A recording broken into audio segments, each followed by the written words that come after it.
شهر رجب مش رقم على النتيجة، لا، ده صحوة زي المنبه بالظبط. ممكن يرن وانت تكمل نوم، وممكن تقوم وتبدأ يوم جديد. الشهر داخل علينا، بس السؤال الحقيقي بقى، هل قلوبنا صاحية؟ قلبك صاحي؟ قلبك صاحي؟ طب ايه الدليل؟ الصحوة يا جماعة مش بتيجي للناس كلها، في ناس كده ربنا بيختارهم، الناس اللي بتجاهد، الناس اللي بتحاول، الناس اللي بتدرب نفسها وبتقول يا رب، يا رب صحي قلبي. ألم يأن للذين آمنوا أن تخشع قلوبهم لذكر الله، قد آن يا رب، قد آن يا رب.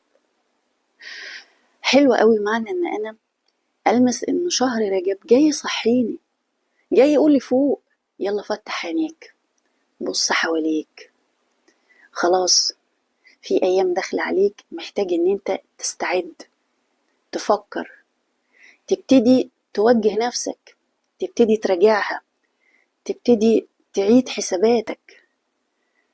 فخلي بالك، شهر رجب بيصحيك.